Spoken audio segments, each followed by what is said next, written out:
Ball is tipped.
Hey, it's your boy Sneaky Fox here, back with another stream. It is Selection Sunday. This is the best day of the year. Best day of the year. Oh man! So right now, I'm watching the last conference championship right now. Wisconsin versus Illinois. Wisconsin's currently got 82 to 81 lead. Damascus fouled with 3:30 left. Oh man. So basically how this is gonna go. I'm gonna have up here just my face cam. I'm gonna have the desktop audio playing in the background. That way there's no copyright or anything. But then we also have our March Madness bracket here. We will make that as it goes. But we ready. So here we go. We're gonna listen in for the rest of the game. It sends Marcus Damask to the free throw line. That's the pressure that Damask puts on. All right, so tie game. Lay up straight up, double team, and he's just so patient. Yeah, I've got the Discord going that I'm in as well. They were on the layup line prior to the game, and Grant looked over and said, "Man, he is legitimately 6'6". All right, so Damask hits both.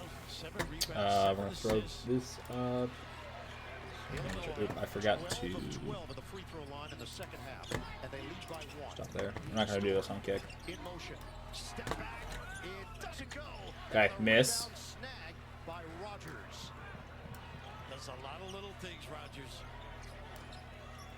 And then put the game up here. Come on. Illini's up 1 with 3 minutes left. And they call to travel. Oh. 9th turnover of the day for the Fighting Illini. Maybe just go more looking at him here, trying to anticipate which way to go. Under 3 minutes to play. Hepburn, the drive, hangs. Good, let's go. Hepburn misses. In case you couldn't tell, I'm a Illinois fan. Walled him up, did not foul on that drive. Okay, come on. The rush right now for Illinois, 2:40 on the clock. Shannon time, I think. Oh, man. For the booty ball. You run a play for him. Yeah, well, this is their play. Ball Shannon. screen and go. Shannon, hard drive, and Okay, Shannon gets blocked. Illinois ball, 8 seconds left on the shot clock, 2.5 minutes. Block shots. He likes to wall up on defense right there, but great timing. Extended there. Did not. Oh, man. I'm not sure if that was a shot or a pad. Well, I guess it was a shot there. Not a great Okay. tackle, although we know Shannon 2.5 takes minutes. shots from unusual And angles on offense. Selection Sunday starts at 5 o'clock Central. day for Wisconsin, they average just 1.6 per game. Lob it up. Shannon, Let's go, Shannon. off the inbound. Damask put it exactly where it needed to be. Incredible. 28 now for Terrence Shannon Jr. Okay. Okay, Hawkins tips it. Wisconsin ball still. 15 seconds on the shot clock. Hepburn to Klesman. Shannon now on Crow. Shot clock is down to 6. 6 seconds. Gotta go and shoot it. Klesman fires. Klesmet hits. Wow, it's a tie game with 1:55 left. Step it up. Tie game. 140. Oh. 16 now for Max Klesman. 4 of 5 from downtown. That knee's pretty good, Bird. 85 with... Damask one-on-one with Hepburn. Forcing him deep on the floor here. All right, come on. A lot of extra dribbles. Swing. Coleman. Ball fake. Shannon, 4, 3! Kids giving it up. He had a shot as well. And look at Come the on. two regaling one another. 31 for Terrence Shannon. Oh, 88-85. Illinois. The minute 26 left. Right now in the Big Ten Tournament Championship with a 3-point lead. Oh. Hi, we're Visible. We're Okay. a wireless company with nothing to hide. Seriously. I paused during the or mute during the ads, but oh boy, minute 26 left. Illinois is up 3. So, in case you're unaware, Illinois won the Big Ten championship in 2021. 2022, I believe, was Iowa. 2023, I think, was Purdue, if I'm Big not shot wrong. for the Badgers. And then Illinois answers with Terrence Shannon Jr. I mean, the offensive shooting here, the shooting here in the second half has been extraordinary for both teams. Can it continue? Fighting Illini up by 3. Klesman lost it. Just over a minute to play. Minute 14. Nice crowd. Come on, no threes, no threes, no threes. Door couldn't locate him. And they're not letting Hepburn get it. This guy goes and Steal for Shannon. Go, go. From Storr. Euro step. Oh, man, if he had that and one. gotta use that right hand at the rim too, but he is amazing. Misuse of the bounce. That ISO cost him on the left down here and the run out right here, Storr. Don't my Man fast break. my And the foul spelling called on Klesman. is not reflective of my Something out of nothing there and traffic. Yeah, too much. education. There we go. Damask Oh my may gosh. have disrupted the Stop. drive just a bit for Storr, who was losing it as Shannon was there to greet him. 31 points, gets the roll, and makes this a 2-possession game with 1:02 on the clock. That's the one thing with Storr is when to go and not to go, to read situations. We know he can do some dynamic things, but And that's decision making and maturity. yeah, very much so. Okay, so Shannon made the first. 2 out of 2. Makes the second as well. Okay. Illinois missed at the free throw line this half, 14 of 14. Under a 90-85. Hepburn misses. Rebound cleared by Goody. Shannon on the move. Throw the lob. Trying to get the foul. Oh. Crowd. Shannon's just too fast. Couldn't foul All right. there, but Okay. great defense there on that contest by Hepburn. Able to wall him up, not foul him. Just Great taking D. over. That's what you want from your Okay, so big-time players. Offense, Illinois, defense. they're Hepburn's so quick. Look how he gave ground. their route to the Big Ten championship. We're down 12 in the second half against Ohio State. Ended up winning 77-74. Four free throws for Terrence Shannon Jr. They were down 15 in the second half to Nebraska, won 98-87. Now 15 of 16. And they were down 10 points in the second half against Wisconsin. Now they're up 91-85 with 50 seconds left. The game's not over by any means. Tournament record with 40 points against Nebraska last night. And Illinois has now extended the lead to Oh, 6. man. 50.2 on the clock. Just double check if I'm missing anything in here. 2021, trying to do it again and ride some momentum. Oh, Shannon, you gotta make that. Still two-possession game. Dribble drive and maybe you get a kick out. Klesmit, short Missed it. three. Rebound. And a Okay, foul is gonna foul on the stop. floor. And it is Okay, so Shannon it's going over the top. it's 2 shots for Wisconsin. I think it's Chucky Hepburn. Third on Shannon. CBS It's a Wednesday third on Survivor Shannon. Okay. is back. It's a supersized season with the most All right. surprising, I meant to look at. So unorthodox last cast. year, Don't miss a new Survivor. Wednesday, 8, 7 Central on CBS and streaming on Paramount Plus. Tamanago yesterday. Hepburn today.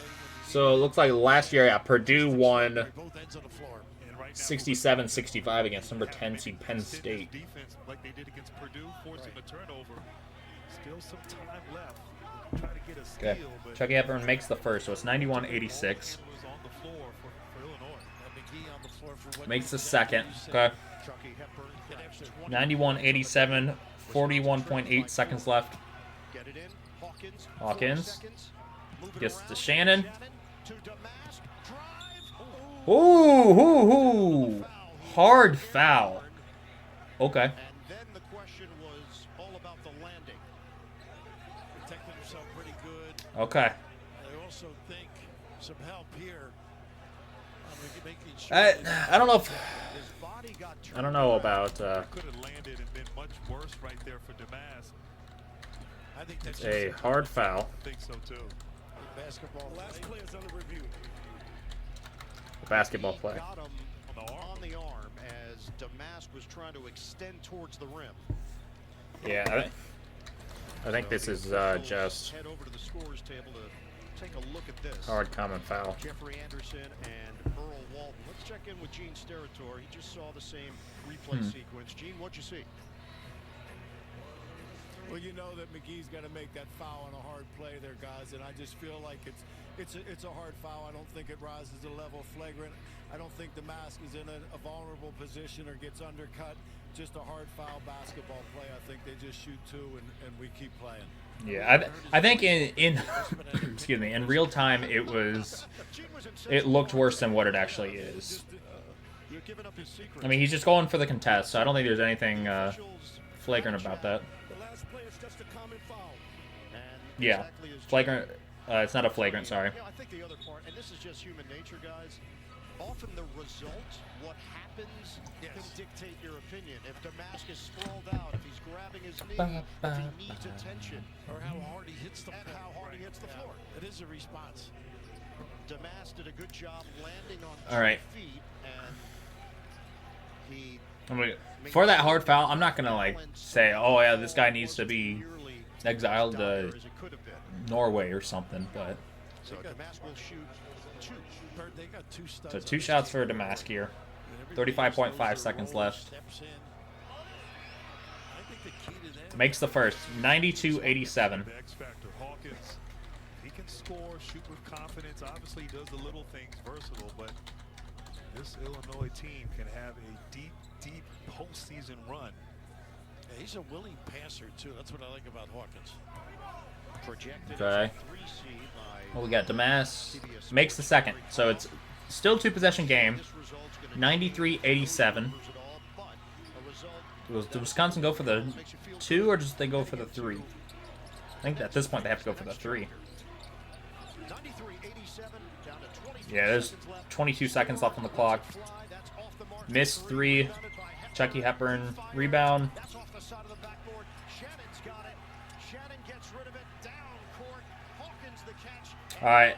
The celebration begins. And Wisconsin is not going to foul, Pop the champagne.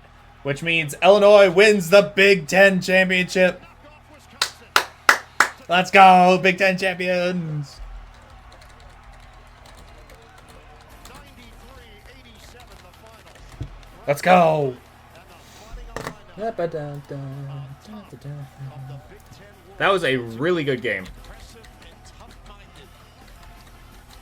They embody who their coach is. Blue collar, desperate. They got some great guards, great toughness. All right. Really fun to watch this team gel. So that is, Tough out. They will. let's see, they won the championship in. And as their coach says, when they can play and beat anybody in college basketball. Let's go. Illinois won this tournament in Da, 2021. da, They da, do da. it again here Ba, in ba, ba, ba. 2024. Da, da, da, da. Oh, what a feeling. With his son, Da, da, da, da, da, da, da, da. Da, da, da, da, da. fairness, What a week. Hey! Chucky, leader of the Oh boy, let's go. pounded it day after day. Illinois wins the Big Ten championship. The NCAA tournament, Wisconsin. Whew. Let's go. Negative feelings when they went 3-8 down the stretch of the regular season. Yeah, a lot of good things this week. There we go. It's final in chat, baby. Illinois go out and have to take this game and win this game, earn the win. Wisconsin, Illinois will represent 20 minutes. well in the tournament. Oh boy. Of Shannon. You see him live, it's incredible. Such good year. Send it over to Tracy. Well, thanks a lot, and congratulations to Illinois and Brad Underwood, to you and your team. Just an incredible I'm just effort. stretching right now. That shooting performance in the second half. And then, of course, Terrence Shannon and Marcus Damask. What can you say about that duo? Well, that duo's carried us all year. We talked All right. time we have to ride those two at half. We had to get them more shots. We had to get them more opportunities. Those two guys were elite. They do what they do, and then we made enough stops when we had to. My hat's off to that Wisconsin team. They're terrific. Just a tremendous game, but you are winning the Big Ten tournament title for the first time since 2021. But to be able to win it with this team, what does that mean? Yeah, I've said all along, this is the most connected team I've ever coached. They're connected. They're great individuals. The character's high. They've always bought in. The veterans accepted the new guys in their roles. Couldn't be prouder. Couldn't be more happy. Well, in just a bit, you're going to find out what seed you are, where you're headed. How do you feel about where your team is right now as you head into the NCAA tournament? We're playing great. We're playing great. We had the one home loss to Purdue, and we had our opportunities, but we went on the road, won 2 of our last 3, and to come here and beat the best teams in college basketball, I feel great.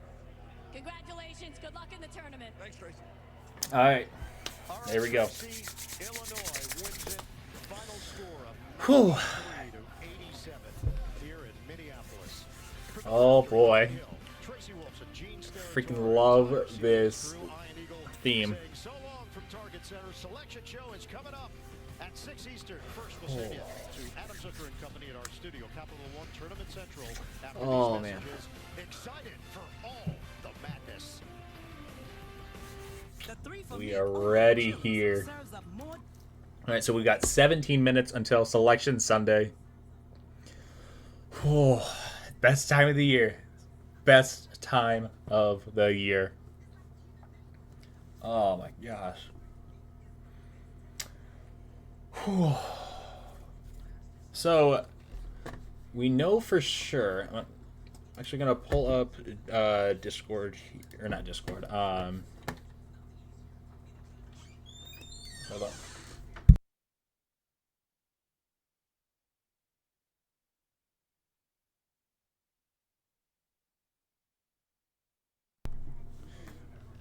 All right.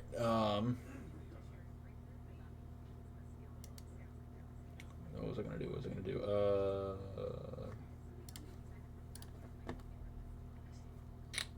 let's do.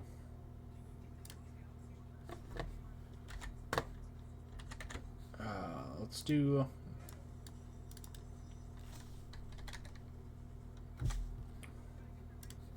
Okay. So. We're going to switch to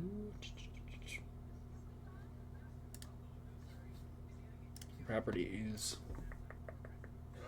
conference tournaments.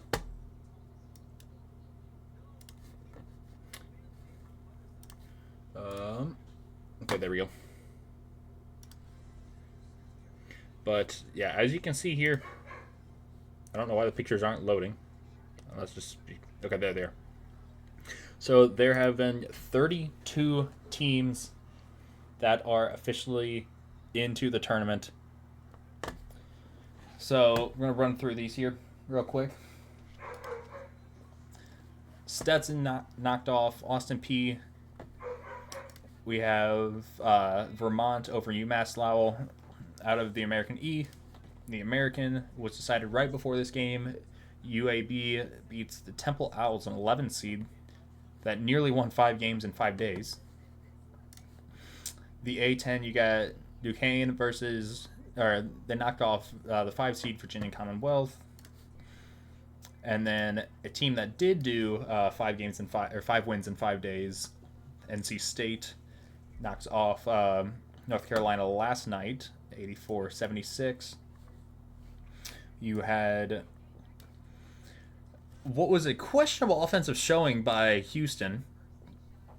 It was Iowa State. I did pick them to win the conference, but that was a 66-39 win. The Big East, UConn gonna be. We know for sure they're gonna be a 1 seed.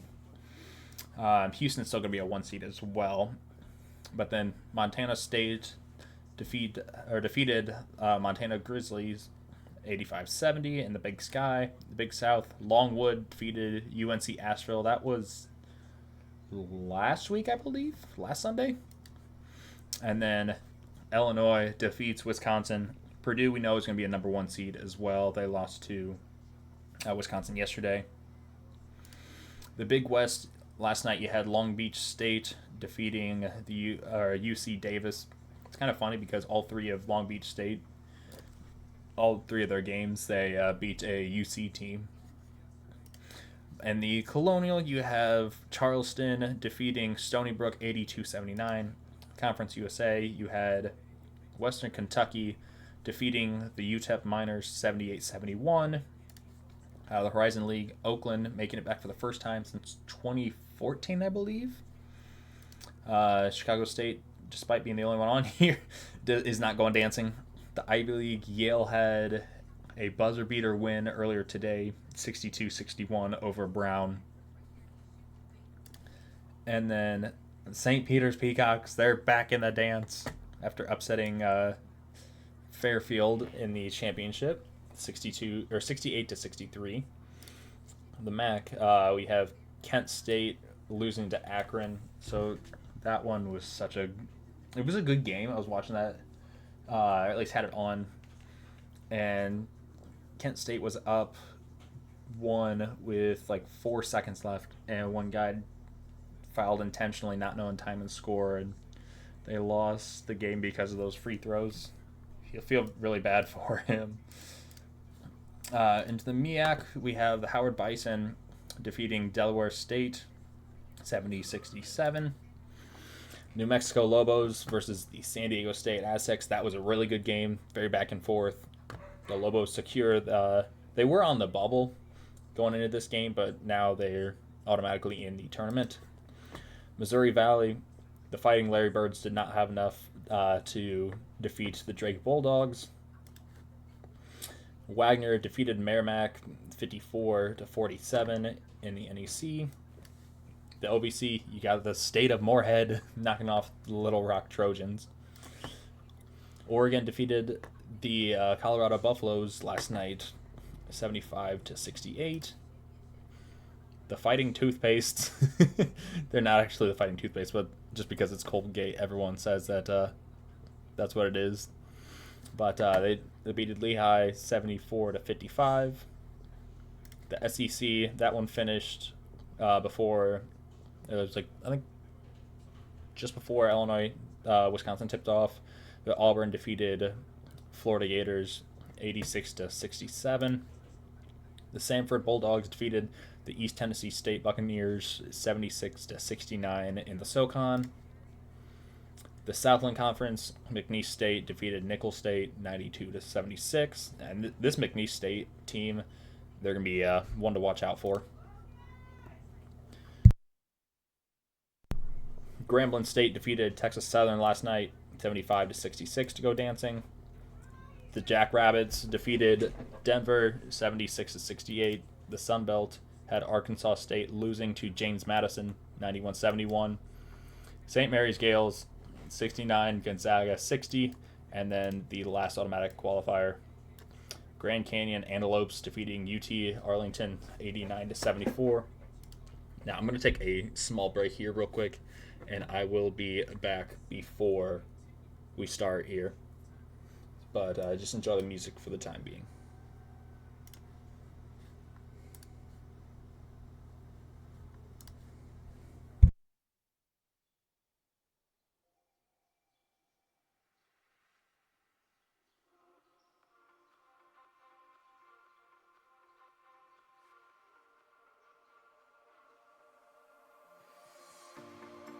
Told you to walk away. That was my first and last mistake.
All right, we are back here.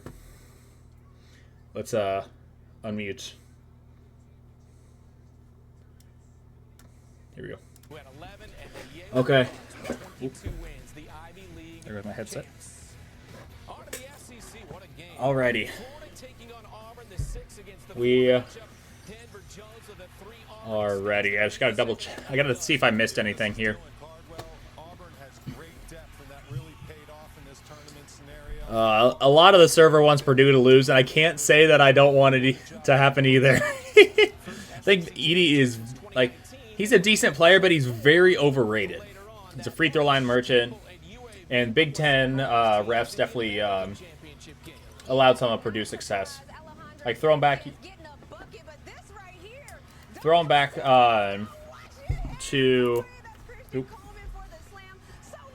It was... Northwestern at Purdue. Northwestern takes Purdue to overtime at Purdue. By the time the game was over, Purdue won. But the free throws, Purdue 46, Northwestern 8. You can't tell me that the free throw should have been that one-sided.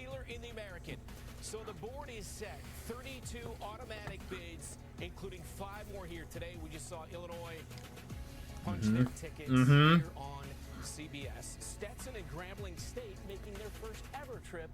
The big dance. Congratulations to those two schools. All right, here we go. I mean, when you hear people making their first less than trips, 4 minutes. You got to think about that from a player standpoint. Going into that, it's never even been done. So, like I talk about those practices and those long days, it's like you're trying to visualize something that you haven't even had at your whole school. All the players that's been through it. So, when you say first, that's a big deal to a team. Yeah, Keith Dambrot, 47 years, bringing that accomplishment to that university. Duquesne, just outstanding. Remember, he coached LeBron James in the Akron area and in high school, and then he moved on to Duquesne, and to fulfill that goal and to bring that honor back to Duquesne is just an incredible accomplishment. LeBron gave him a shout out, and it makes me think about, because LeBron with Cleveland, and so there's something there where you can bring something to not just a team but a city. And Akron and Ohio are one of those cities that championships were hard to come by.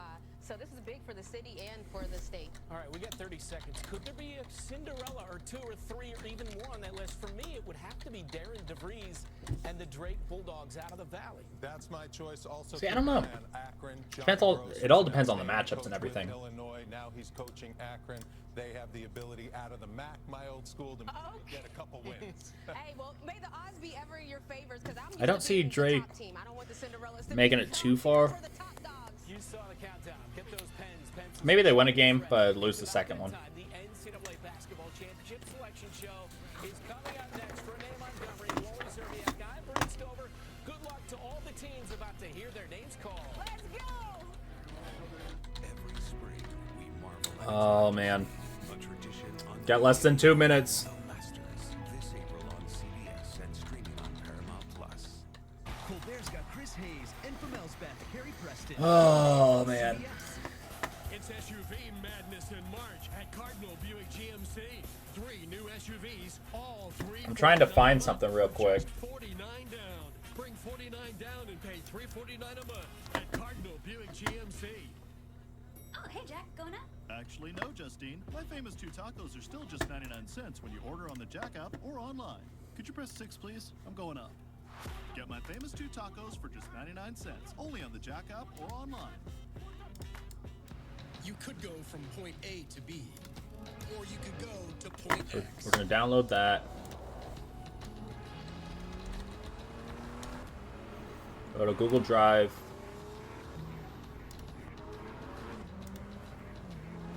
File upload. The BMW X Range. Your next X venture starts here. Hurry in to lease a 2024 BMW X3 X. Oh boy, here we go. $649 per month. For me, American Trade School has prepared me in 2 major ways. Hands-on training and electrical work. A big part of what they do here is hands-on and getting you the reps and how to do everything. And the second part. All right, we'll mute this real quick. And then now, here we are. I just got to delete all of these real quick. So I'm actually going to turn the audio back on the commercial. I don't care. Best in class standard torque. And Chevy Silverado HD with up to 14 available camera views. Do more in a Chevy truck. Get yours now. Get $5,000 total value on Silverado LTZ and High Country models when you trade in an eligible vehicle. Or during Chevy truck season, get as low as 0.9% financing in all 2024 Silverado 1500 pickups. Chevrolet, the #1 selling brand in the St. Louis area. First Alert 4 weather, we're putting you first every day. Here we go. Ah.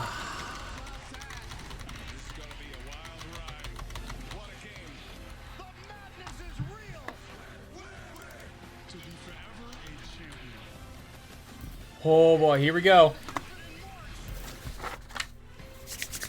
It's time, baby. It is time. Seeding and bracketing this year's men's NCAA tournament field. Of the 68 teams, 32 have won their way in. 36 more are about to receive a Oh, that's not what I wanted to do. invitation. Hello and welcome to the NCAA Men's Basketball Championship Selection Show. Alongside Clark Kellogg, Jay Wright, and Seth Davis, I am Adam Zucker, and we would all like to send our best to our friend and colleague Greg Gumbel, who will sit out this year's tournament due to family health matters. No. Greg, of course, has been a fixture of our March Madness coverage for the past quarter century. Dang, and we look I like forward Greg to having you Gumbel. back right here next year. Yeah, I tell you, it's somewhat surreal that he's not to my right. He's been there for a couple of decades, but praying and hoping, Greg, that you will indeed be back in 2025. Every time we met with our team, I just couldn't wait for Greg's face to come up there. I knew it was officially March Madness, and everyone in the room did. So, Greg, we're thinking of you, buddy. We love you. He's been my studio partner for 20 years. He's one of my best friends in the world. He's watching and he's thinking, stop talking about it. Zucker, if you please. You got it. It is an honor to fill in for Greg today, and we all miss you, buddy. And let's give Greg Gumbel our bracket, huh? Yes. Everybody, let's officially tip off March Madness. Here are the tournament brackets. Here we go. Here we go. And its corporate champion. #1 overall seed's probably going to be UConn. We begin in the East. The East, yep, it's UConn. Overall seed is the defending national champion, UConn Huskies, a 1 seed for the first time since 2009. A league record 18 wins this year. 31-3. Outright by 4 games, following it up by winning the Big East tournament at MSG. UConn #1. Repeat as national champs against a coach who actually did it as an assistant at Florida. That's Donnie Jones. Stetson. Stetson in the tournament for the first time ever. That's why they're celebrating after 53 Making their first appearance. Wow. Watch out for Jalen Blackman. 43 points in the conference championship game, 34 of them in the second half as they won. It was a very, very good performance. I watched most of that game. By the way, next up, the 8th seed, Florida FAU. Atlantic, the Ooh. run to the Final Four a year ago and returned nearly all of their Could have a stars from that second round team. matchup They are in as an at-large from the American Athletic Conference. of They the will face of last year's championship game. Ooh. Ooh. Two bubble teams in that 8-9 game. They are really happy. Northwestern. Turned before Chris Collins got there. I will tell you, there's going to be a lot of conversation about FAU. That's going to be a high scoring game. Too many people who had FAU that high. They had a great season. That's a very healthy seed. All right, these are all Friday games, and now we go from Brooklyn to Spokane, Washington, where we find the 5 seed is San Diego State. Okay. Last year's national runner-up, making their 4th straight appearance. They will face I guess it was a the rematch. 12 seed UAB. in their first year in the American Athletic Conference, winning the conference tournament earlier today. Wow. Way to go. Both American The 4th seed in bids Spokane. are in the The East. Auburn Tigers, fresh off winning the SEC tournament earlier today. Okay. Their opponent, the 13 seed Yale, who got a buzzer beater from Matt Ooh. Noling at the buzzer to represent the Ivy League. for the Interesting. first time in 4 years. Not going to be an easy matchup for the Tigers. Yale is smart. They're going to be able to handle pressure. All right, we go to the bottom half of the East region now. These are games in Omaha on Thursday, and the 6th seed is BYU, their first season in the Big 12. Highlighted Okay. by an 8-point Okay. win at Kansas. They will face the 11 seed, the Duquesne Dukes, who are dancing for the first time since 1977, winning the Atlantic 10 championship as a 6 seed earlier today. The 3 seed in Omaha, Illinois. How good did they look? Oh man, they were super impressive and a dangerous team. When this team decides Okay, we're gonna put that here. they've got everything they need to win. Illinois is a 3 seed. Including Terrence Shannon Jr., who had 40 points Hmm. in the Big Okay. Ten tournament semifinal. The 14 seed Nebraska. here, Moorhead State. Oh! Earn a spot. Feels like forever ago. A program record 20. Moorhead State. Yeah, Illinois, you know your opponent now. A muted response Valley. as well. Simmer down a Both little. 26 and 8. We stay in Omaha for more games on Thursday and Saturday, where we find the 7th seed is Washington State in the tournament for the first time since 2008. Kyle Smith's done a Okay. phenomenal job. Okay. And they're feeling good. They've had an excellent year. This is a team very disciplined, outstanding backcourt. Will be a tough out. Who will they face? The Drake Bulldogs and the father-son combo of Darian DeVries Drake. and his son Tucker. I think. Back-to-back Missouri Valley Conference champions. The 2 seed here. in Okay, the 2 East seed. region. Iowa State. Ooh. Who tore through the Big 12 tournament set. So this is one of the mysteries about whether Iowa State would be a 1 seed. They are a 2 seed, but the NCAA bracketing principle says that the overall number 5 cannot be with the overall number 1. That means Iowa State was not even the top number 2 seed. Bit of a surprise. After an amazing Wow. performance against Houston in the Big 12 I think that strength of that lack The of Jackrabbits.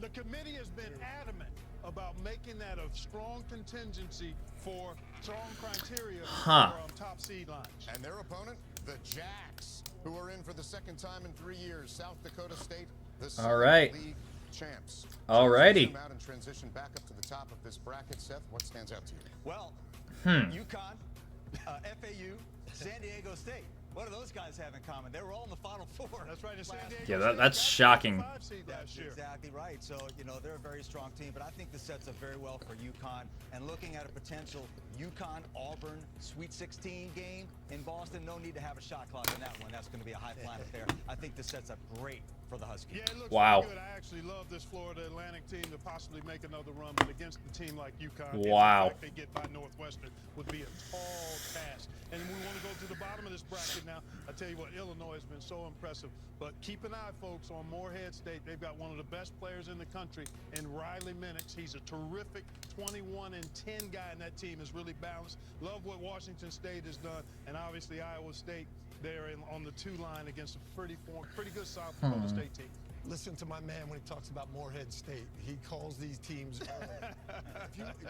if you really like execution, smart, intelligent basketball, this Washington State Drake game, 2 outstanding coaches, disciplined teams. They're going to run really good offensive stuff. Young coaches, get your note cards out for that game. That's going to be a great one. All right, one region done. A quarter of the 68-team field is set, which leaves dozens of teams across the country, Oh, man. including James Madison, Grambling State, New Mexico, South Carolina, and Nevada, anxiously awaiting their fate. We will reveal the South region when the men's basketball championship selection show continues. Oh, boy. Okay, so initial thoughts here. I don't like that draw for Illinois. I do not like that draw for Illinois. I forgot. What's in your wallet? I forgot to do the outro. Anva. Not the outro, but Zero sugar. Is it the best Coke ever?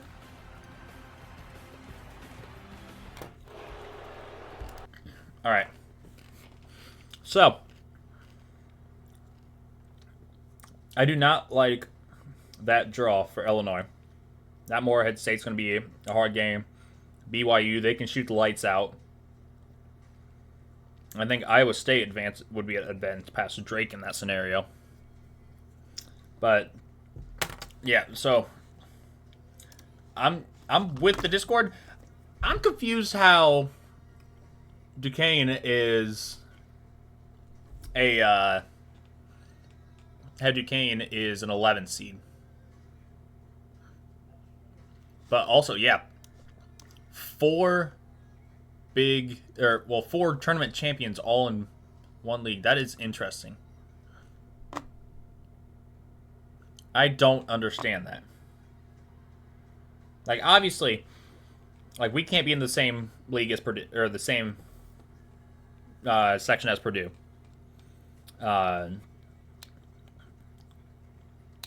Iowa State can't be in the same one as Houston. Because we know those are going to be 2 other 1 seeds.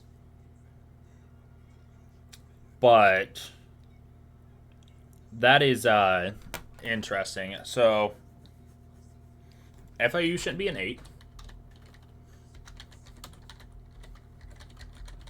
Be an 8. Northwestern.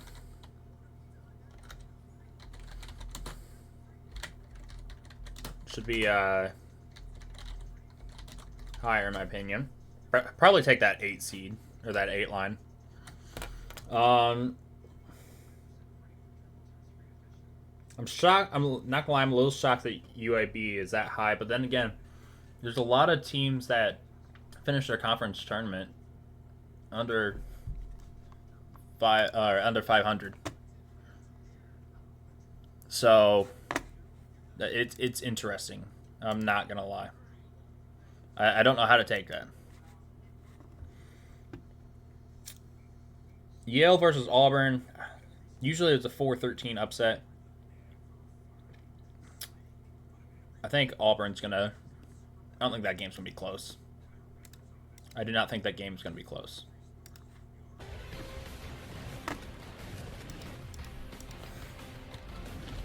And welcome back to the NCAA Men's Basketball Championship Selection Show. Let's get right back to the reveal of the tournament brackets from the NCAA and its corporate champion, AT&T. Our attention now is on the upper now the right South quadrant, where Houston is the 2nd overall #1 seed, and they head to the South Region destination, Dallas. And do not worry, they will be inspired And by that blowout loss. Houston's going to Memphis. Kelvin Sampson will have them primed, ready Who to are go. they facing? Losses only count for 1 loss, too. They don't do aggregates. I think their fans will make the trip to Dallas, by the way. Yes, first they have to get through 2 games in Memphis, starting against Longwood. Ooh. Lancers, Big South champions, coached by Griff Aldrich. The 8-9 game in Memphis on Friday features Nebraska. Nebraska an 8 seed. Tournament since 2014, still looking for their first all-time win, and these guys can shoot the 3. They can score the basketball. They run a beautiful offense, and they've got a number of Okay, guys okay. that make shots. Heisei Tamanaga, one of them, and they will be matched up with the 9 seed here, Texas. Ooh. Big wins down the stretch set. Texas A&M supposedly a bubble team. Ooh. It's a healthy team. I'm not real surprised. They were one of those teams. A lot of really good wins, a lot of bad losses, but their late season win over Kentucky in the SEC tournament clearly put them in. Yeah, That's going to be a good one. As well as one over Tennessee. All right, now to Friday in Brooklyn on Friday and Sunday. Where Wisconsin a 5 seed. Okay. Just fell in the Big Ten championship game, but this is the highest scoring Wisconsin team since 1994. They just beat Purdue. Yeah, they did, and they have actually played exceptionally well. They had a great start to the season, hit a little bit of a low, and now they're trending in the right direction, but they got an interesting matchup coming up, partner. Let's see who it is. The 12 seed, James Madison. Ooh, the Dukes. 31-3. First time since 2013. One of 4 teams with at least 30 wins in the field, and this team has a dynamic duo in Terrence Edwards Jr. James Madison Dukes. Excellent defensive team. That will be a heck of a matchup and a tough one for the Badgers. I spy a 12-5 upset coming here. I'm taking the Dukes in this one, everybody. They do enter the tournament on a nation's best 13. I think I got to go with James Madison there. From the Dukes, the 4 seed, we go to the Duke right here, the Blue Devils. I think we got to go Duke versus the Dukes. Now in his 2nd year as head coach after replacing Coach K, they are coming to Brooklyn where they will face the 13 seed Vermont Catamounts, the 13 seed America East champs, coached by John Becker.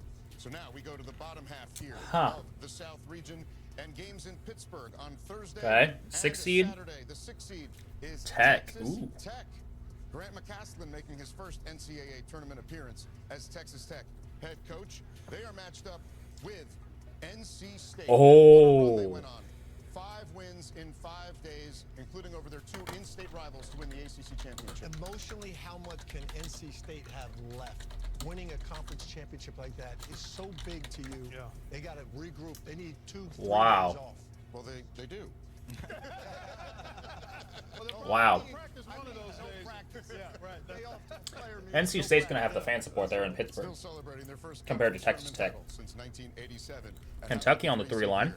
Kentucky They didn't play at full strength until the beginning of March, Clark. Yeah, that's right, and they are a dangerous team. As a matter of fact, I actually spy a chance to move them to my Final Four without even seeing the rest of the bracket. Okay. Well, let's see who they're facing, and it's Oakland. Oakland. How about Greg Campy in his 40th season there, a 3-14 matchup in Pittsburgh. Okay, now we go to the 7-10 matchups in Indianapolis on Friday. The 7 seed, the Gators, who lead the nation in rebounding. They did lose key big man Florida. Hanlogton earlier today to a leg fracture. We wish him a speedy Ouch. recovery. And then here's where it gets interesting. Boise State and Colorado will meet in Dayton on the 10 line. So Colorado bubble team played their way in with that win over Washington State. I am very surprised to see Boise State in the first 4. That means they were one of the last 4 in, even though they had a healthy number of quad 1 wins, 6 and 5 in quad 1. I don't think Providence gets in. Last 4 in. Very interesting. And you wondered if Colorado's lost to Oregon in the Pac-12 championship. And you wonder if the squeezing of the bubble created that. All right, let's see the 2 seed in Indianapolis on Friday, and it is Marquette. Coach Shaka Marquette, okay. Awaiting the return of Tyler Kolek to good health. Good to see Marquette still keep that 2 seed. They made a good run. They did. That's right, Jay. They sure did. Tyler Kolek. Now they get them back. They deserve a 2 seed. And who will they face in Indy? The 15th Western seed, Kentucky. Western Wow. Kentucky. Steve Lutz stuck the landing in his first season at Western Kentucky to get the Hilltoppers into the tournament for the first time since 2013. So as we slide back up to the top of this region, Clark, is there a team or a matchup that stands out? Yeah, I think Western Kentucky could upset Marquette. James Madison, I've watched them a bunch this season. They're really good. Defensively, they can mix it up. Offensively, they got a nice inside-outside combination. One of the highest scoring teams in the country. So this is and Wisconsin is playing excellent basketball. Okay. I'm really looking forward to that matchup particularly. Texas A&M in an 8-9 game with Nebraska. Nebraska needs that first win, and they got stuck with Texas A&M, who is sizzling hot since they put Manny Obaseki in the starting lineup.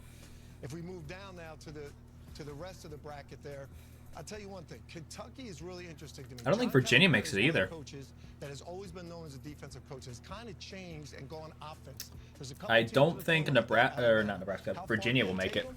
I think it could take them to at least Sweet 16 against Marquette, then see what they got defensively at that point. I just want to go on record. I've got James Madison in the Sweet 16.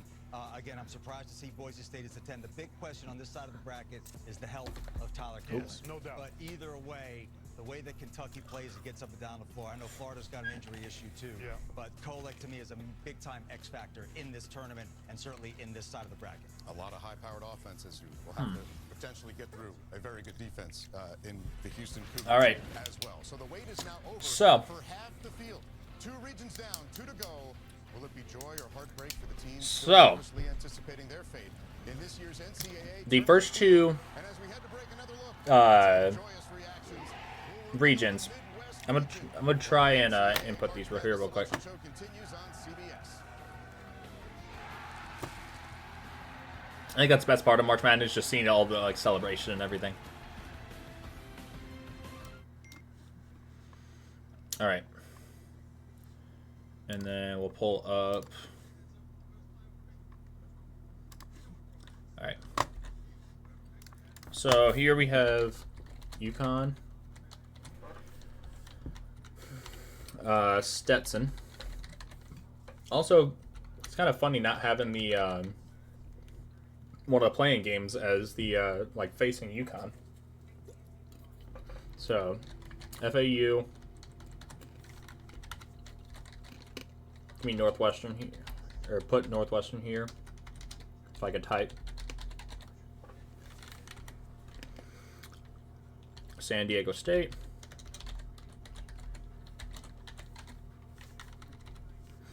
uh, 12 seed UAB, Auburn versus 13 seed Yale. Then we have BYU versus Duquesne, 3 seed Illinois versus Morehead State, Washington State versus 10 seed Drake, Iowa State versus the Jackrabbits of South Dakota State. And then moving over to the south,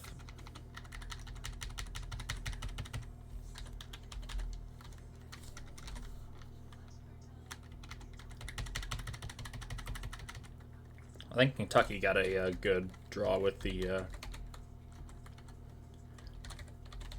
Oakland matchup.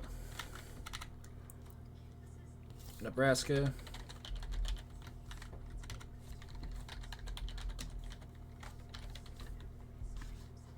I'm just gonna pull this up.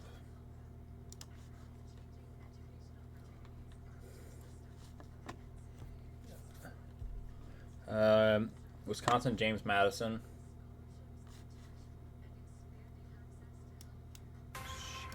Nope. Knuckles. Not yet.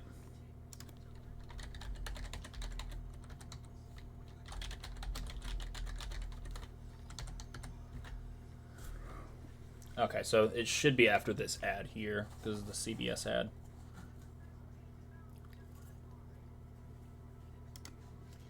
Here we go. And away we go.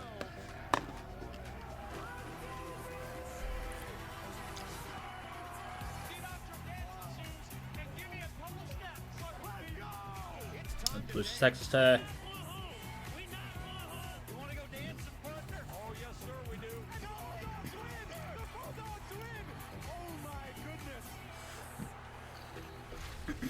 Yeah, the madness is already in full swing as evidence. The top seed was victorious in just 11 of the 32 conference tournaments.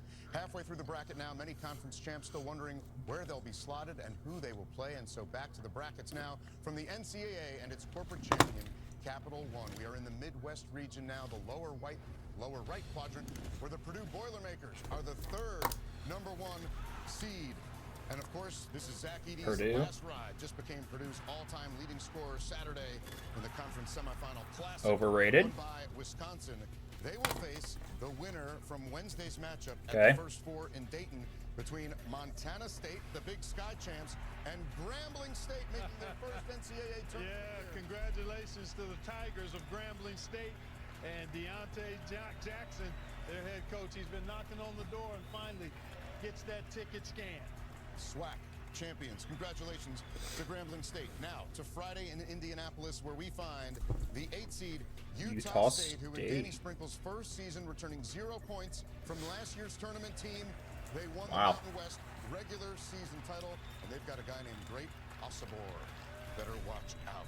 The 8 seed against the 9 seed, and the 9 seed will be TCU, who tied a school record with 9 Big 12 wins this year, including a win over Houston. That's going to be a tough matchup. TCU is fast and athletic. They've got great. I think the Utah State could have been like a 6 or 7. Thursday games here as well in Salt Lake City. The 5 seed is Gonzaga. Maybe back in a Cinderella slot here. Okay. As they embark against the 12 seed. Ooh. Hey, I mentioned there are 4 teams that have won 30. There's going to be a 12/5 seed upset right there. McNeese upset. UConn has won 31. This team is legit. Shahade Wells is a stat sheet stuffing guard who can carry a team, but they defend, they're athletic, they're tenacious. I'm calling it right now. McNeese State. McNeese is going to upset Gonzaga. 30-3 after just 11. I don't think Gonzaga should be that high, but McNeese is going to upset them. On the job there. The 4 seed in Salt Lake City. Kansas. Kansas. An NCAA record 34th consecutive appearance, and they will face Samford, who is for the first time since 2000. And get ready, Kansas. You're about to face Buckyball. Buckyball, high octane, a lot of threes made. Mature. Remember that. It's going to be a 12 versus 13. Standing forward. This team is deep, plays a fast pace. 12 versus 13. Sweet 16 game. Injured Hunter Dickinson may be out, so that's going to be a handful. I don't see Kansas dealing with Samford. Of the Midwest region, these are games in Pittsburgh on Thursday, starting with South Carolina, the 6th seed. After being picked to finish last in the SEC, they tied for 2nd, and it's their first tournament since 2017. Lamont Paris, the SEC Coach of the Year, and they will face the 11 seed. The Oregon Ducks. The Oregon Ducks. winning the final Pac-12 tournament to get the automatic bid. The 3 seed South Carolina versus Oregon. Is Creighton, who tied a program record with 14 Big East wins. 3 players averaging 17 points or more for these guys. Creighton's a dangerous team too. Okay. As a 3 seed, that's good because they avoid the 1 seed later in the tournament. Yeah, that's right. Meet them as early. Creighton can make a run here as a 3. Yep, I agree with that. Akron. After a wild ending in the Mid-American Conference Championship game, Akron is in what was heartbreaking for Kent State. Now, first and second round games in Charlotte, North Carolina. On Thursday, Texas is the 7 seed behind Rodney Terry, and they will face another first 4 What? on the 10 line between Virginia and Virginia should not be in. To see Virginia in the first 4. I'll tell you what, the committee. Virginia should not be in. Mountain West love. I don't know anybody who had Colorado State this low. Not to mention, I've talked about Boise State the 10 and the regular season champ Utah State in 8. Interesting choices. It sure is. But who's the 2 seed in Charlotte, North Carolina? Not too far from Knoxville. The Tennessee. Okay. Regular season champs in the SEC, led by Dalton Connect, who led the conference in scoring. Man, the country's going to Okay. get to see Dalton Connect all again, and he's going to get to play on the big stage. Tennessee's going over to This is North gonna be big Carolina. time for him and for all of us to be able to watch. And you know who's back? As a The Peacocks. The Peacocks. The darlings of the 2022 tournament are back with fresh feathers. As we move back to the top of this region here, Jay, what draws your attention? One thing I have to say about Gonzaga, everybody was saying all year, what's wrong with Gonzaga? They're not going to make the tournament. They're a 5 seed. This is the 24th. St. Peter's is they're gonna do the 15 over 2 upset again. Consecutive tournament runs. That's incredible. It really is. That's a remarkable feat by those programs. And I got to tell you, that matchup. Now, what do they get rewarded? They get McNeese, your team, and Will Wade, who is a brutal first round. Yeah, I like McNeese in that game because Ooh, man. Ooh, man. Yeah, this is the part of the show where This right so far. This is the upset bracket. This is the upset bracket. Takes down Kansas. You mentioned the injuries to Mhm. Kansas. They were already not a deep team. Stanford is an up and down team. They play 10 guys, and the game is in Salt Lake City, where altitude is a factor. We've got a potential matchup between Texas and Tennessee, where Rick Barnes, the Tennessee coach, used to coach. I think the dangerous team in this Oh, bracket man. is Creighton. They play at a slower tempo. I think they can get by Tennessee in the Sweet 16. Tell you what, Oregon is interesting because they I think St. Peter's makes another Sweet 16 run. Guy who can protect the rim and is a great passer. They've got good shooting around. They could be. Dana Altman always seems to have his team moving in the right direction this time of year. Dante didn't miss a shot in the back. That's right. He went for it. He was perfect. Yeah. Last night. All right, the Capital One NCAA March Madness Bracket Challenge, the official bracket game of NCAA March Madness. All right, let's review some of this here. Almost ready for your picks. Get your bracket started at So 12 versus 13. This can be a second round matchup, not a Sweet 16 game. With only one quadrant remaining, several teams remain on edge. Among those still waiting, St. Mary's, Clemson, New Mexico, and Nevada will reveal the final region when the selection show continues live Okay. on CBS. All right. So the 1 seed here, Purdue. As much I think they could lose to Grambling. You never know. But yeah, 2 10 seed like first 4 ins. That's just because there were a lot of low conference or lower conference winners. So there's that.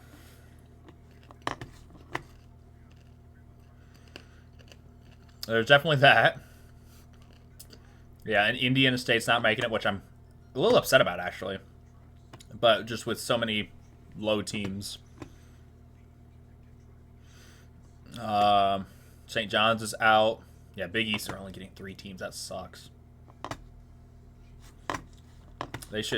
Virginia should not be in. So, I'm going to make a note of this.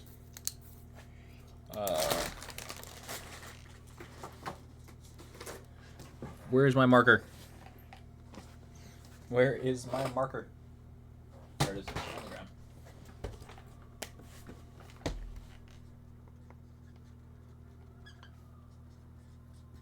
We'll look at Virginia net.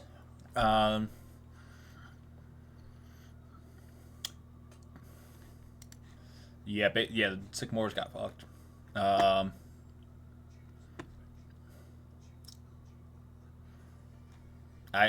still don't understand how Duquesne is an 11 seed. We'll look at them.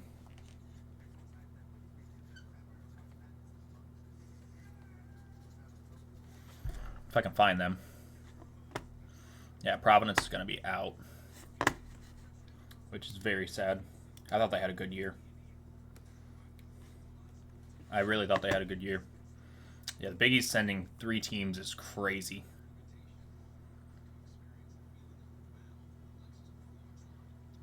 I don't know. I don't know. So who's the last 2 seed? Because North Carolina is going to be... Oh, are they going to have Baylor?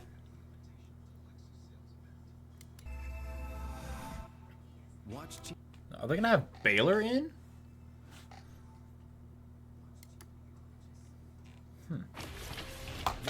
Okay, we're back.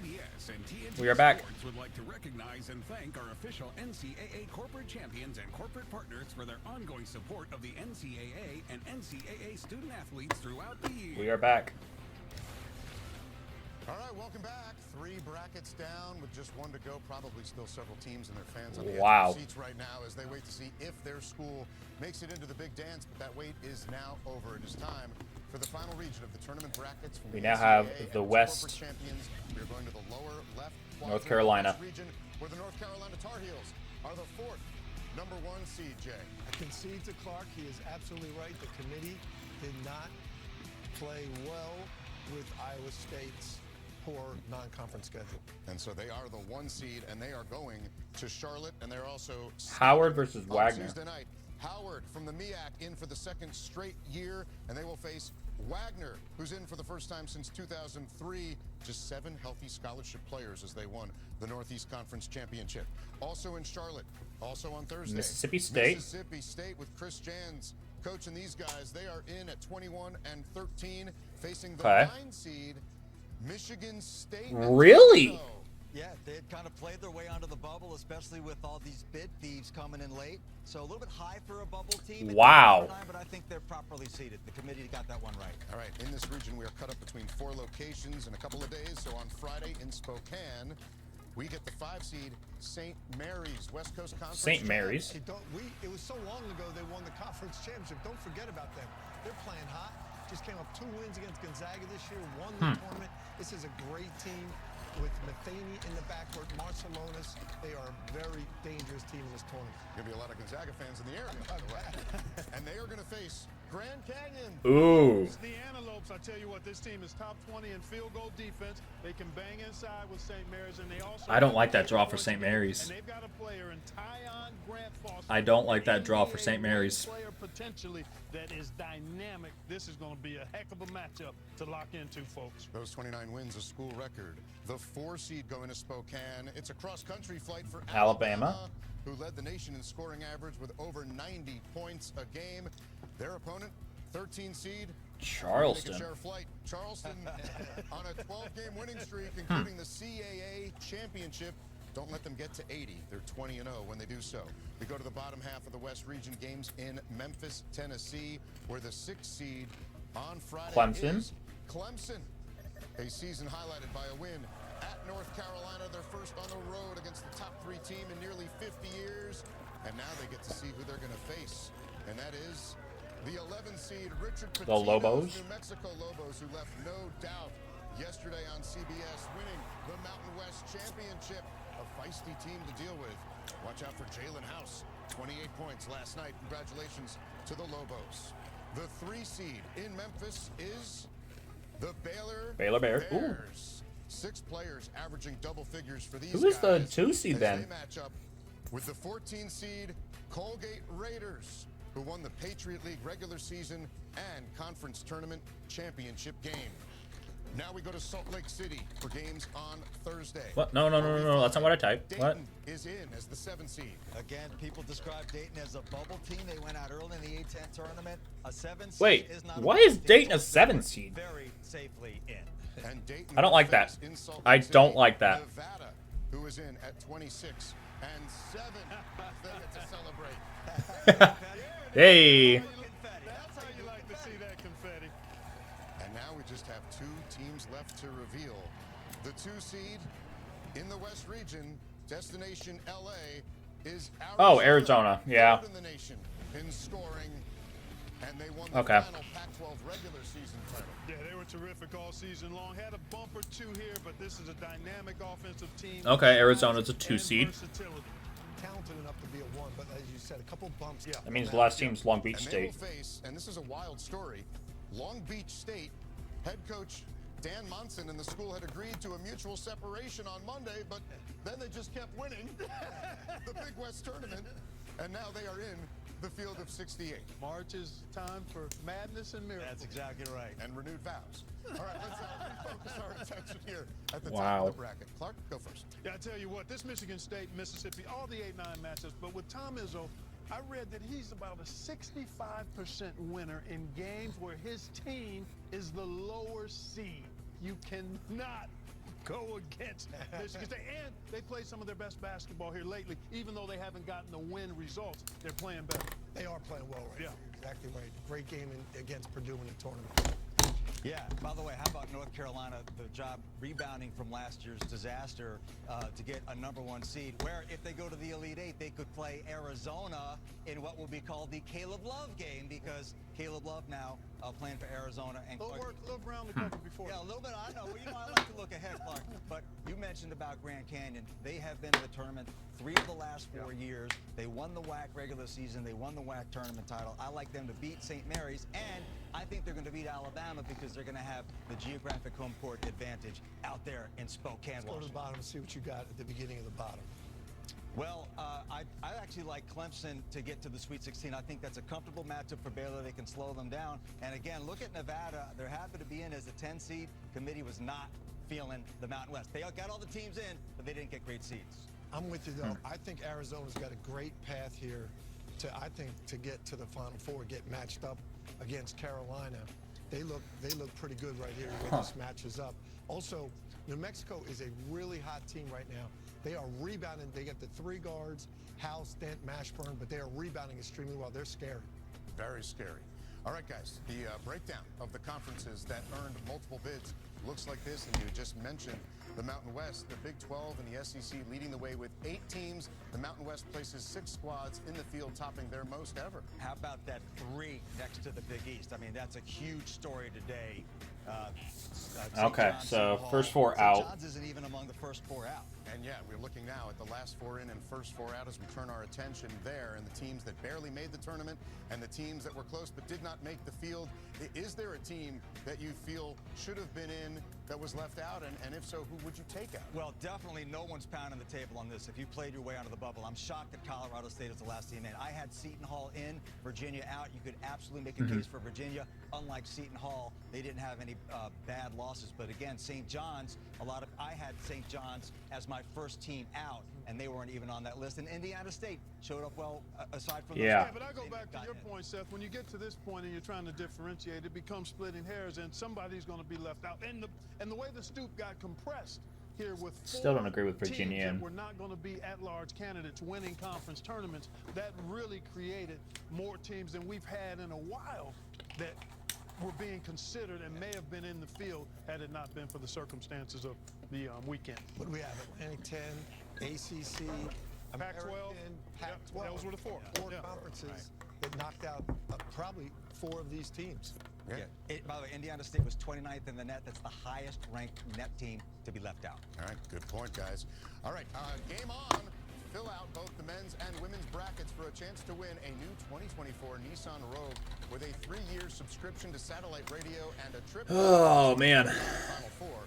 Learn more at Succeed. cbssports.com/Nissan. And as we head to break, a look at a few of the more exuberant celebrations.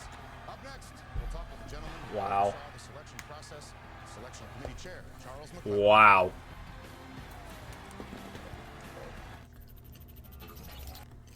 All right, so I'm finishing filling this out here, But I am in shock. I am really in shock right now. So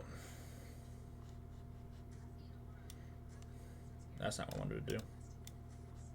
That's not what I'm doing either. I'll put it up somewhere in the middle here, just so I can show these here. So 11, we have NC State, who won the ACC. As a 3 seed, you have Kentucky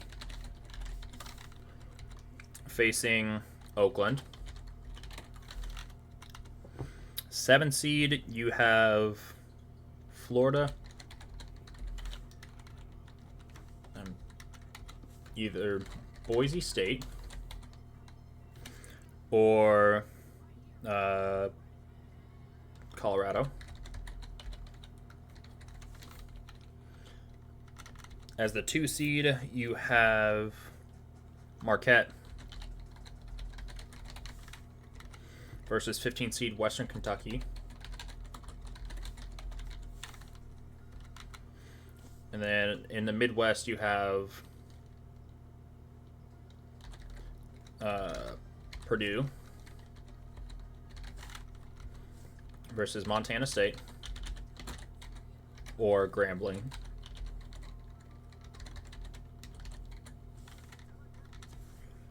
Okay, we'll just leave it as that for now. Utah State versus TCU. As a 5 seed, you have Gonzaga. And then McNeese.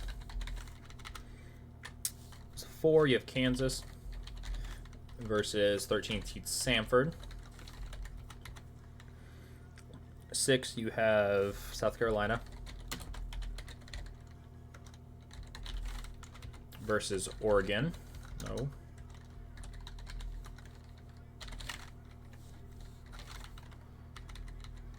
The 3 seed, you have Creighton versus Akron. Texas is a 7 versus Colorado State or Virginia. And then we have Tennessee versus St. Peter's. And then where's... There we go. So I have one more to go. Feels pretty wet, apparently. The madness of March never disappoints, though. Time now for a quick look at the top 4 seeds by region. The number at the bottom of each region is its total. Tennessee was the 5. Interesting. Of the 4 teams listed, so you could infer from this that the Midwest region is the most difficult and the South region is the least difficult, but the numbers are overall pretty close. And joining us now for his insight into the selection and bracketing process is Charles McClellan, chair of the NCAA Men's Division I Basketball Committee, a man who's about to get a day off. And Charles, we appreciate you joining us. I want to know, how much kerfuffle was there in Carmel over that 4th 1 seed? There was a lot of discussion. Obviously, North Carolina got it. We looked at some head-to-heads with Tennessee, but overall, North Carolina had a magnificent season. They did what they were supposed to do in the regular season, fell a little short in the tournament, and that's ultimately why we gave them that number 4 line seed, or the number 1, excuse me, the number 1 I agree seed with that. on the 4th line. So, Charles, it's obvious by these numbers that Iowa State wasn't even close. We were having arguments here about Iowa State possibly being in that spot. Was it because of their non-conference strength of schedule? Iowa State, a magnificent team, great wins, great, tournament. But we did look at that non-conference strength of schedule, and we talked about this all along. We look at the entirety of the season from the first game all the way to the last, and when we added it all up, we felt like Iowa State was appropriately placed on that 2 seed line. Yeah, Charles, we obviously had a lot of chaos in regards to what went on this weekend with conference tournament championships. We highlighted 4 conferences that had teams steal bids, if you will. Talk about the process of when that happens, what is the committee doing in terms of moving teams in and out, if you could? A very difficult process, Clark, and ironically, it wasn't 4 teams, it was 5 because the Mountain West actually got a bid with New Mexico coming in. So when you start talking about the selections process, this is the first time since I've been on the committee that we've had 5 bids that have been stolen. Wow. The last 2 years combined has only been 3. So it makes it difficult for us to be able to go through that process. And as those bids continue to get stolen, as a matter of fact, we were in the process of scrubbing at one point. Bid got stolen. That meant that we lost a bid, so we had to go back and start the process all over again. We did not finish our process of scrubbing until 2 a.m. this morning, so it's a very difficult process, one of the most difficult that I've been in, and I've talked to some of the staff that's been in this room over 20 years, and they said this is probably the most difficult selection process that they've been a part of. Wow, thanks. Well, I gotta say, you look great for a guy who didn't get any sleep. 2 a.m. It's really tough. So to me, Charles, and the story about Indiana State is not that they didn't get in, and obviously I know they're disappointed, their fans are disappointed. It seemed like everybody in America was rooting for them, but if things had gone the way they had in the past with respect to these bid thieves, you have Indiana State as the 3rd team out. So they would have been in the tournament, but for those late wins. Can you let us in on the conversation about the Sycamores and why they ended up really as close to being in the tournament as they did? They had a magnificent season. They had great metrics. But when you start to look at their non-conference and the games that they've played outside of conference, that was something that we had to take a look at again under normal circumstances with those additional bids. 1-4 in quad 1. But as Clark said earlier, when you start splitting hairs, you have to look at something, you have to find something, and that's ultimately why they were not in the field. So it was as difficult for you guys over the last 24 hours as it was for us to figure this all out. Well, for Seth, he's the bracketologist. It's a lot harder for him. It's a lot harder for him. Very difficult. Charles, thank you so much for joining us, and to the whole committee, thank you for everything you guys do. Thanks, and a well-earned day off on the way.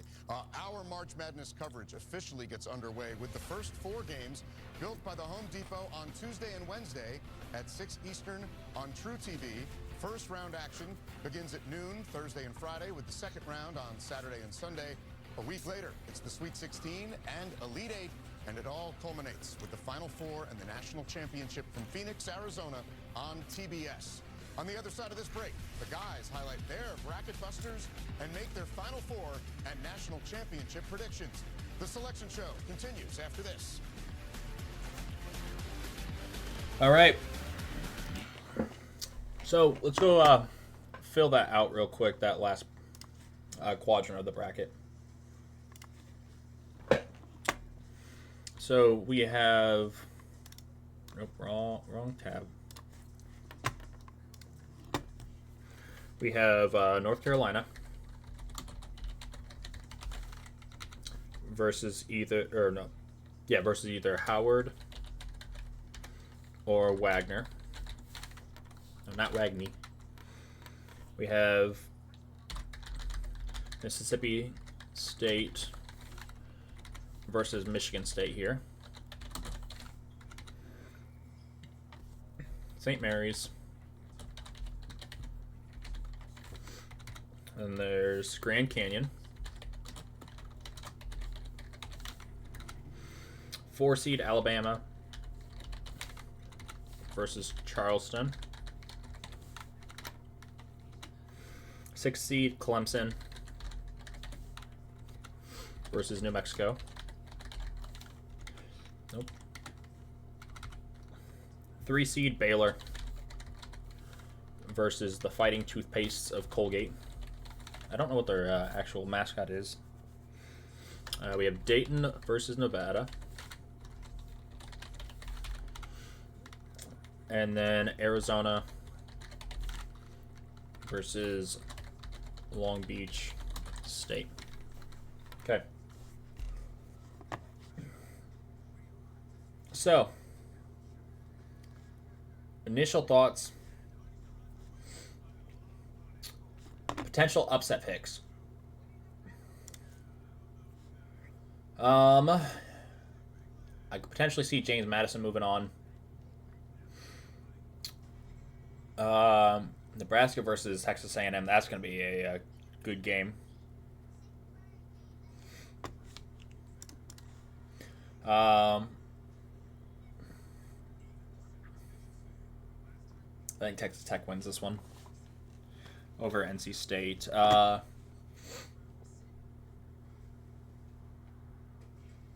Western Kentucky could upset Marquette. Purdue goes down as the number 1 seed again. Maybe.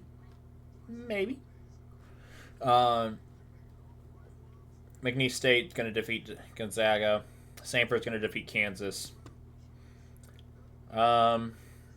St. Peter's over Tennessee. Arizona's not going to get upset by 15 seed this year.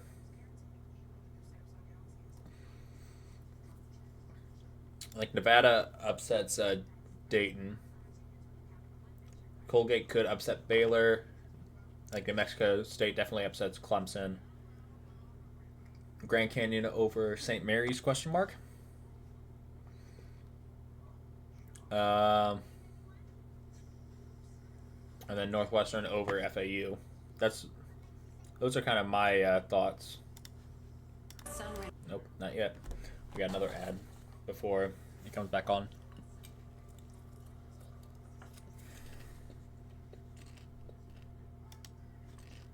It's the 116 matchup between Purdue and FDU. Oh, wow. This is something here. When does the heat start to mount? FDU, believe it! For just the second time ever, a 16 beats a 1. We are ecstatic. All right, apologies to Purdue fans about that one. A huge part, of course, of the fun of March Madness is filling out and following your bracket. And FDU's massive upset of Purdue last year may get you thinking about taking a 16 seed. But remember, the 16 has won just 2 of the 152 matchups against the 1 seed. The 15 seed has just 11 first-round wins, but 3 of those have come in the last 3 seasons. Bucking the historic trend, the 11 seed has the edge over the 6 seed since 2010, and not surprisingly, the 8-9 game is a coin flip, with the 9 seed actually holding a slight edge. All right, one more look now at the just completed bracket, starting with the upper left. That would be the East region, where UConn is the number 1 overall seed. This is the whole region. Seth, what intrigues you? Well, I'm going to go a little chalky here, but I will tell you that I've got my eye on the Bulldogs of Drake. I think they can get by Washington State in that first round, but I think we're headed for a UConn-Iowa State collision here. Boo! That's going to be a fun one in Boston. I don't think those Cyclones fans can make it up to Boston, but UConn's looking pretty good. I'm loving this Florida Atlantic Northwestern game. Boo Booey against John L. Davis. We're going to see 2 of the great guards. That's going to be a good matchup. 2 guys that can take over a game. I think that game's going to be in the 80s at least. And they are good. Either one of them that advances, I think, can win the next game in this bracket. All right, let's move down to the left side now. Left side of the West region here. North Carolina, the 1 seed here. Clark, what stands out to you for the West? Well, the Grand Canyon team. I think this is a double-digit team that could actually win. That's a comfortable matchup, and this is a very, very good Grand Canyon team coached by Bryce Drew. I also like the New Mexico-Clemson matchup. Clemson, much like Wisconsin, started the season strong, hit a lull, but they haven't ascended and played quite as well as the Badgers have. Yeah, they've got I agree. the same capability, so I like Clemson in that matchup against Ooh, I don't agree with that, though. Mexico and Baylor ended up playing each other in the second round. Those are 2 really high-scoring teams. I've got Grand Canyon in the Sweet 16. I mentioned about beating St. Mary's and then beating Alabama and Spokane out west. But beyond that, I'm looking forward to the Caleb Love game. Oh, wow. Okay. A lot of fun. All right, let's hop over now. Play it today. Let's hop over to the top right. Glad you still have energy. Jay, what draws your eye here in the South? Well, it's really important, I think, for Houston to get mentally back engaged. I think they're a dominant team that should get to a Final Four, but they've got to recover from that a whipping in their last game. And you've got Nebraska and Texas A&M. Whoever survives that game, those 2 teams are both extremely hot and can really shoot it. That's how you beat Houston. You got to. I could potentially see a Nebraska over Houston upset. Boise State, and I like Colorado to perhaps make a good run, especially with Florida having that injury to the big fella today. And I also love the James Madison Dukes. I think this team is poised to make some noise in that first-round matchup. Fun to watch them. All right, let's go to the bottom right now, and that is where Purdue is the top seed. Seth, what are your feelings here in the Midwest? Busting the brackets for everybody. I got McNeese and Samford. Bucket Yes. ball. Yes. He's going to take down Kansas was my prediction, unless I'm wrong, of course. But I do like McNeese going to the Sweet 16. Yes. And I agree with that. Tennessee going to the Sweet 16 also down here. That's going to be a high-scoring game. Nah, St. Peter's. Tennessee, right, who's been a great team all year. They have one little slip-up. They don't look good in the SEC tournament. Just one game, but they've looked great before that. I think they're going to get themselves going. And how about Rick Barnes gets matched up against Texas in the next round if Texas goes through here. But Virginia can slow that game down if they get past Colorado. How about that game, Colorado State, Virginia, in a play-in coasting?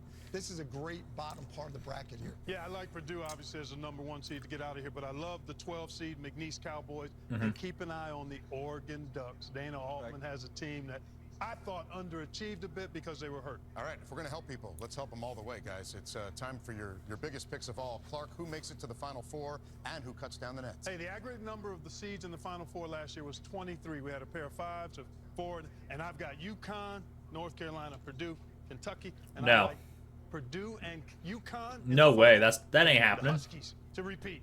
Ooh.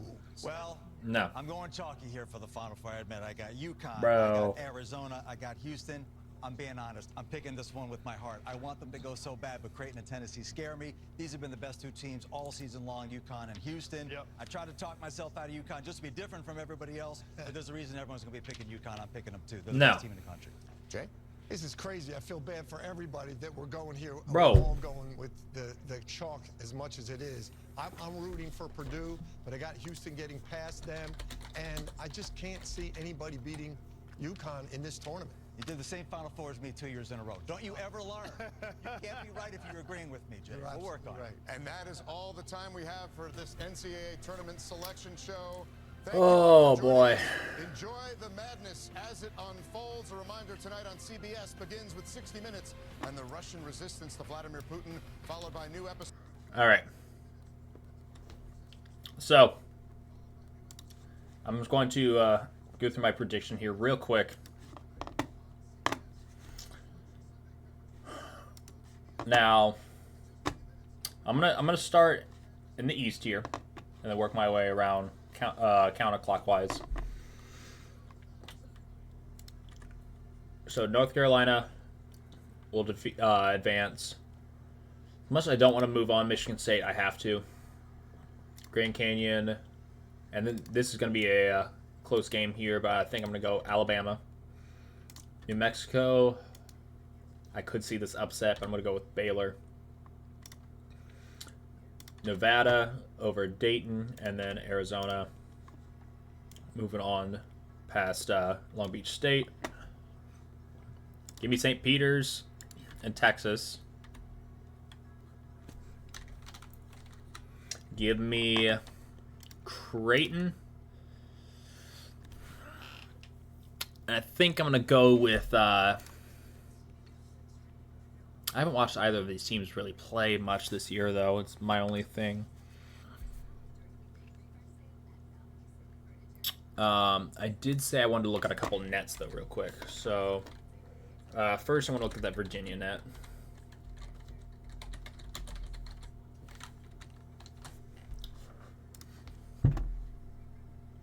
Alright, so...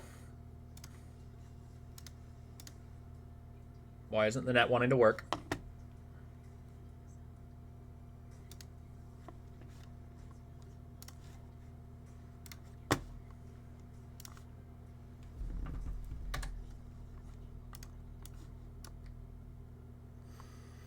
Okay. It's not wanting to go.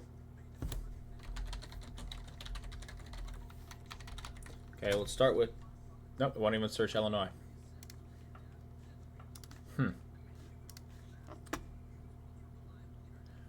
Alright, well... Okay, I guess that's just not gonna work for me. So let's just go back here. I think I'm gonna go with my gut. Without looking at anything, I'm gonna go with South Carolina. Give me Samford and McNeese, TCU, and unfortunately I'm picking Purdue to win this first one. I'm gonna go with Marquette. I'm picking Colorado out of this game here. Give me Kentucky. Give me Texas Tech. Duke.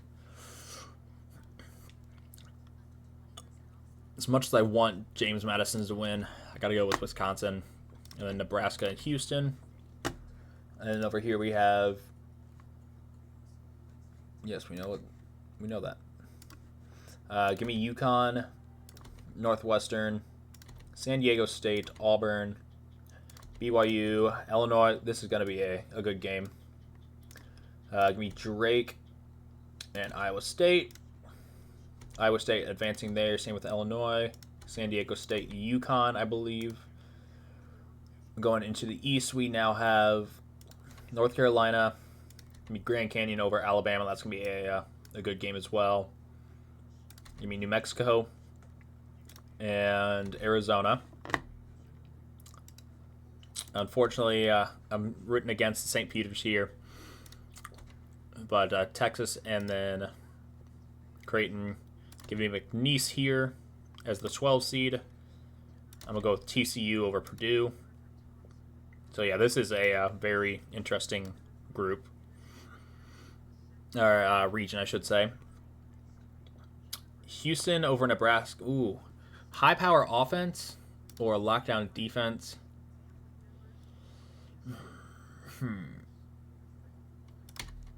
Give me Nebraska. Duke wins this one. Texas Tech is going to be too much for Kentucky. Kentucky's defense has not been too solid all year. And then give me Marquette here. We'll go Texas Tech, Duke, UConn, or Illinois. Or UConn's going to play Illinois here. North Carolina and Arizona. Arizona's going to advance to the Final Four. I did that out of order, but Creighton's going to pass by McNeese. Give me Duke here. I got to go UConn, unfortunately. This would be a good game, though.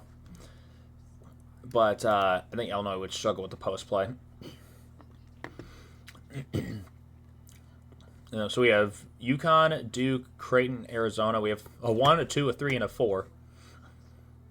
So give me Creighton here, Arizona, and we'll pick Creighton all the way. Why not? Why not? And those are just all off of the rip. So, you know, if I'm picking something wrong without like looking too heavily into it, that is why. But that is going to be it for me. I just wanted to do a somewhat quick stream.